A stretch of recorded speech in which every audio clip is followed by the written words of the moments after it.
This is Contractor Sense with Ruth King. Welcome to Contractor Sense. Here you discover ideas, tactics, news, and information that matters to your contracting business and you. I'm your host, Ruth King. This episode is sponsored by Financially Fit Business. Get the business tool that turns your financial statements into impactful graphs that help you see your business trends to make sure you're not headed for a cash flow, profitability, or productivity issue. Go to www.financiallyfit.business and get started today. Thank you for joining us. Here is how we will help your business and you. Revenue is ego. Net profit is oxygen. Stop thinking revenue and start thinking net profit. Oxygen is that important. My guest today, Jackie Sponsler, Director of Onboarding and Master Business Advisor for CEO Warrior, gives you how to look at cash flow, profits, and more so that you can truly focus on oxygen. Jackie, welcome to Contractor Sense. Thank you for having me.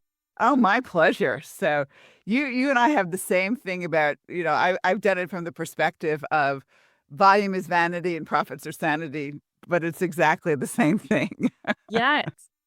And people say that phrase all the time.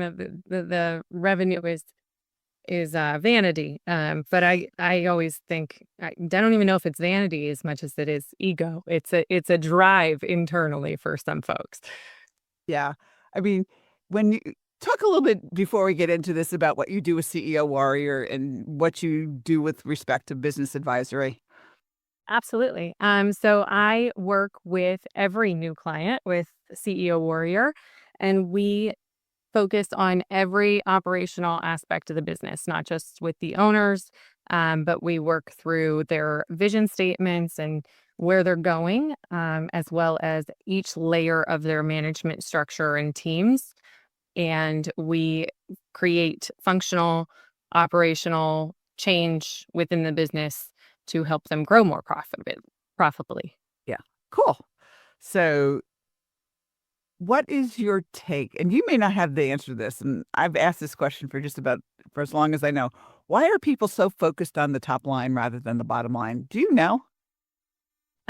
The best answer I can give you is just my experience. I don't know that this is true, but anecdotally, the understanding I have is that people identify with other contractors who have achieved certain revenue and what that means for who they will be at a certain point. And I think that's the core issue, is that it's an identity structure attached to this, number that they have somewhere in their head. They've seen something. They saw a local contractor sell for 17 million. And now their idea is that when I get there, everything else will make sense to me.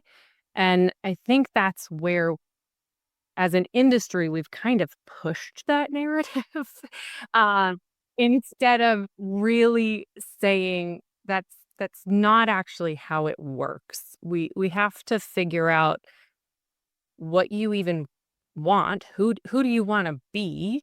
And then build it all backwards from there. Yeah. I mean, why were you put on this earth? That's really the bottom line question is, what are you here to do? It's funny because, some of those $10, $20 million contractors are not making as much profit on a net profit per hour basis as somebody who may be 4 or 5 million. And I've seen it. So, and they find that out when they sell. Yeah. And they find it out really in an awful sort of way, which is why we see so many of these contractors that have, sold into private equity or exited their business under a sale premise and end up working as consultants or working as coaches or working, and I think that's the influx of PE has also influenced how many coaches, how many advisors, how many organizations are doing this work, because they still have to go to work every day. And that's one of the things they don't tell you is I do this not because I love it and I want to teach and I want to make an impact, but I do this because I realized I didn't make as much money as I thought I did. Yeah, and that's the scary part. You look at it, I mean, people are just in the position where, okay, they don't think about how much they actually need to live for the rest of their lives if they sell today. 100%. Yeah. And so some things that are really important. But, as we both said, it's like, okay, why were you put on this earth? Is the business a tool to get to you where you want to go, or is it your entire life? And I know we're off the subject, but we started down this path, so let's continue it. And I think it does. I think as advisors, mentors, coaches, whatever, teachers, facilitators, we often forget that lens too when we're talking to people about, what do you want it to look like? What does the end game look like?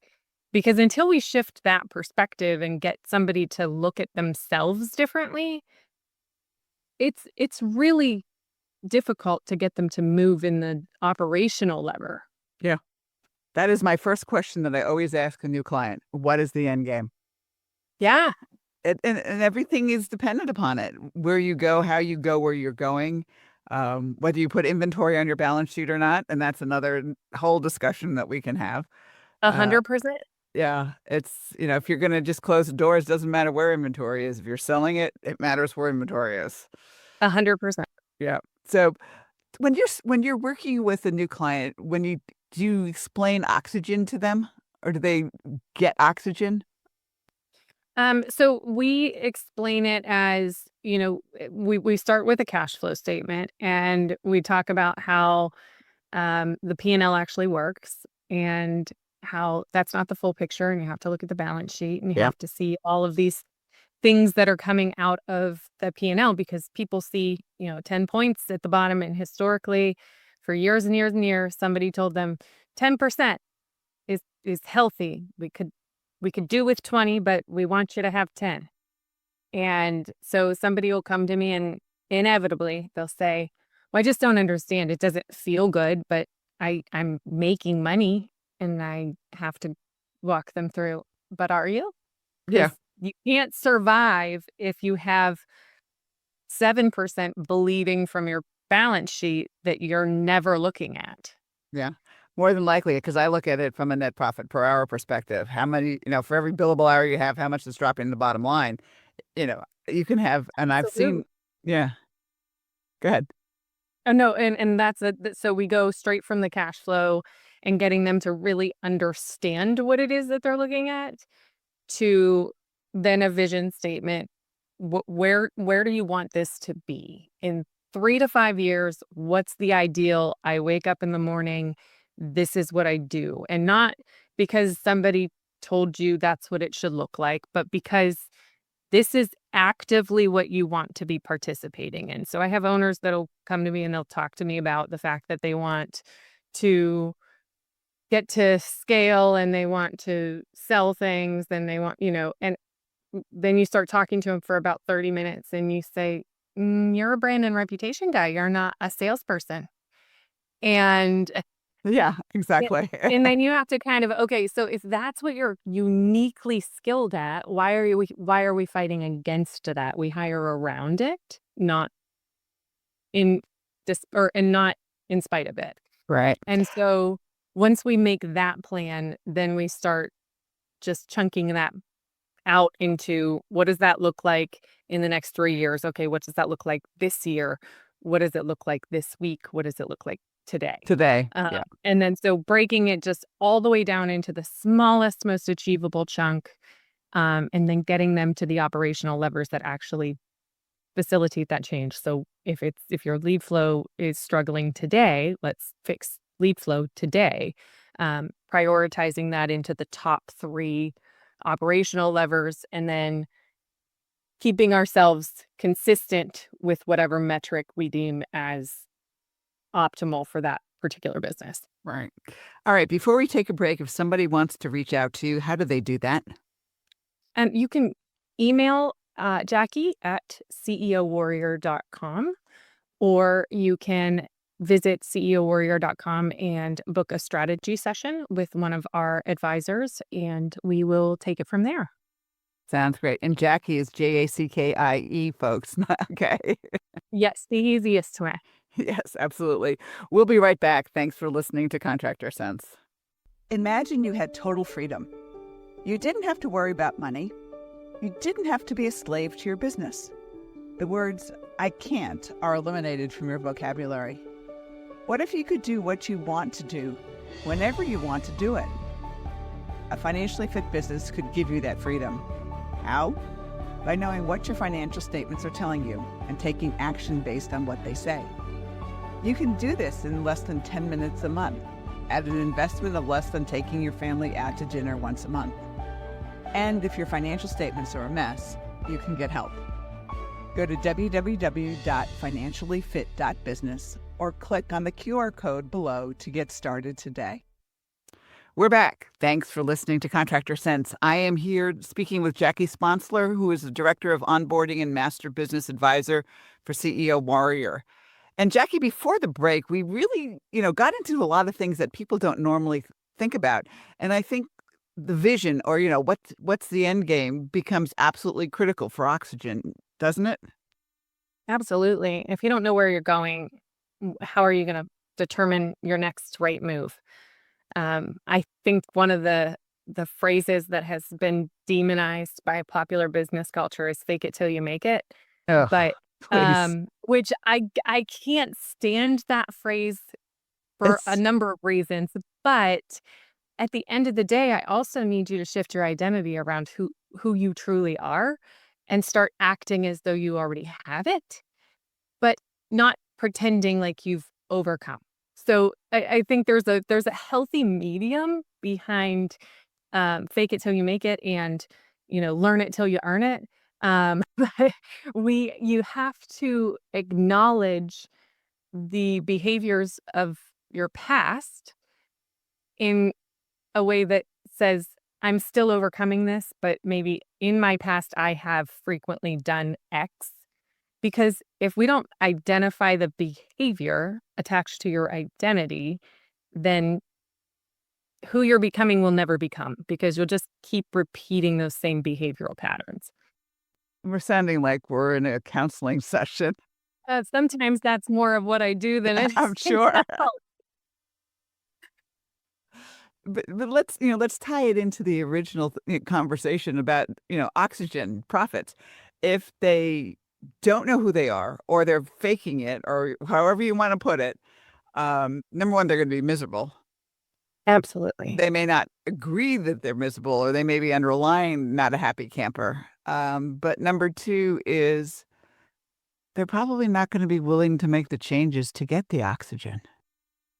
Absolutely. So, I mean, when we look at those, core identity structures, we have I don't even know. There's like 6 of them. There's somebody who thinks, if I don't do it myself, then it's never going to be right.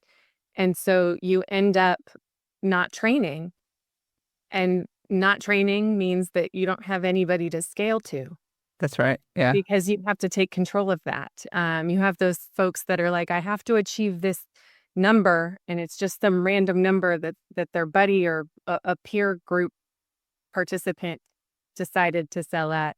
And now it has nothing to do with who they are or how they operate their business. And they're just doing things that don't actually impact the bottom line. And so if we can't break that who you are and where you want to go vision into a daily operational number, where you actually need to price your services to be profitable, and not at your efficiency as the owner who actually has personal stake in the company, about an 80% efficiency of your best day. 80% is really, it's still a B. That's what we need to be able to expect of the service experts or technicians that we're coaching on a daily basis. And if we expect this random number that has nothing to do with our business, we're just going to keep leaking profit every day. And you're not going to and be an unhappy camper every day, because if owners think that their employees will work as hard as they do for as long as they do at any hour of the day, they're nuts. That's why they're. Absolutely. And there's, Go ahead. sorry, go ahead. No, go ahead. And that's why they keep pushing people, to achieve something without giving them ownership. So one of the ways that our technicians, so I also own and operate a plumbing shop in Florida. So one of the things that we coach our technicians to is your truck is your business unit. And so every single day, it's your responsibility to make that business work to help the larger business. Much like the owner is trying to get all of those pieces together. But if you have, a hero complex as an owner, you're going to jump in and save the day all the time. And that's not going to create any more efficiency or any more profitability for you. And no more oxygen. Or no more oxygen. And you can't breathe like that. You're going to wake up every day wondering why you didn't just keep your job at Roto-Rooter. You're going to keep waking up every day wondering why you have all this extra stress and nothing to show for it. If you don't really understand where you're going and tie it back to an operational lever, what is the number that you need to hit? What is the biggest fire? You can't fight all the bonfires at once. So you have to figure out what the biggest fire is and attach your resources and energy and effort towards that. So if that's that you have technicians that aren't offering options, then just get to options and don't worry about the quality of those options first. Just get to what is the quantity that you want them to provide first. And then next, when you see that average ticket isn't where you want it to be, now you talk about the quality of the options. What are you actually offering? And then it just goes from there. There's key levers that are indicated in all of those numbers. But if you don't figure out why you keep getting the same result, because you are attaching some sort of whatever identity towards a number or a process that so-and-so did, that's what I see all the time. Well, so-and-so did this. Well, so doesn't live your life and doesn't work in your business and doesn't have your wife or your children or your responsibility. They don't have the same model. So quit attaching yourself to whatever somebody else did because you don't even know if they have what you want at the end game. Absolutely. So, Jackie, thank you so much for being with me and all of us and making us remember that profit's oxygen and we need to go for oxygen rather than ego. Absolutely. Thank you so much for having me. My pleasure. And thanks to all of you for joining us. Choose one thing you discovered and implement it in your business. These ideas, tactics, and strategies help you make more money, have more free time, and give back. If you like today's program, spread the word. Please review this podcast on any device you're listening to it on. Help a fellow contractor make more money, too. For comments or questions, call me at 770-729-0258 or email Ruth King at hvacchannel.tv. Thanks for listening. Have a great and profitable day.